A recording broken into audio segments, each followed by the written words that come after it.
La parole est à Monsieur Vincent Ledoux. Merci Monsieur le Président. Ma question s'adresse au ministre des Affaires étrangères. Que compte faire concrètement la France au Conseil de sécurité de l'ONU pour contribuer activement à une solution durable de retour à la paix civile en République démocratique du Congo? Car la situation subie aujourd'hui par le peuple congolais est terrible. Aujourd'hui, il ne s'agit plus seulement de dénoncer, mais d'agir. De quoi s'agit-il? De permettre à ce pays la tenue d'élections démocratiques et de faire respecter une constitution bafouée par un chef d'État qui se maintient illégalement au pouvoir depuis plus de 2 ans. De faire advenir un État qui protège son peuple plutôt que de le museler, l'emprisonner ou l'assassiner. De faire respecter les lieux saints, comme ces églises catholiques profanées par des incursions militaires, de rétablir la confiance et la concorde au sein d'une nation maltraitée et humiliée. La RDC, c'est un territoire 4 fois supérieur à la France, 80 millions d'habitants, 10 millions à l'extérieur, un taux d'alphabétisation très bas, comme un niveau de vie très bas. Cruel paradoxe pour ce territoire qui regorge d'innombrables ressources minières et minérales. Face à cette maltraitance d'État, la France, avec les Nations unies et l'Union africaine, doivent protéger ce peuple vulnérable et faire raison à ses droits, une gouvernance démocratique, des élections libres, une économie inclusive.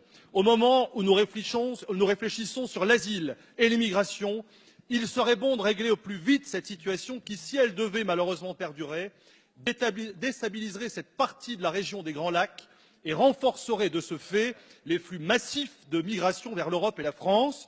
Dans ces derniers jours, plus de 4000 réfugiés ont fui vers le Burundi pour échapper au conflit entre les groupes armés et l'armée congolaise dans l'est du pays. Alors, Monsieur le Ministre, merci de nous préciser l'action extérieure de l'État français dans cette terrible question congolaise.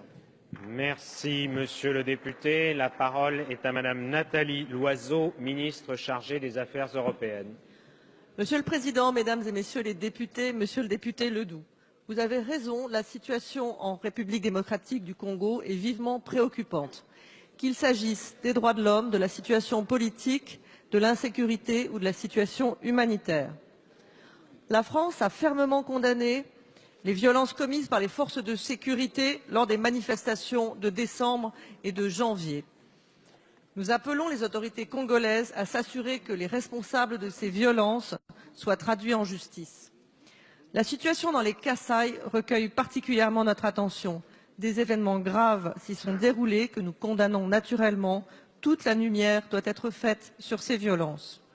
Je lance à nouveau un appel au respect des droits de l'homme et des libertés publiques en RDC, ainsi qu'à un usage proportionné de la force. La France demande à toutes les parties prenantes de s'abstenir de tout recours à la violence. L'Union européenne a d'ailleurs adopté des sanctions individuelles en raison des violations des droits de l'homme en RDC. Vous avez raison, des élections transparentes permettant une alternance pacifique et démocratique sont plus que jamais indispensables. Nous appelons à leur tenue effective à la date prévue, dans le respect de la Constitution et de l'esprit de consensus qui avait prévalu lors de la signature de l'accord politique de décembre 2016.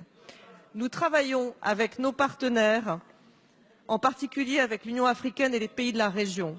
Nous soutenons l'action de la mission des Nations unies en RDC, la MONUSCO, qui paye un lourd tribut pour la protection des populations civiles.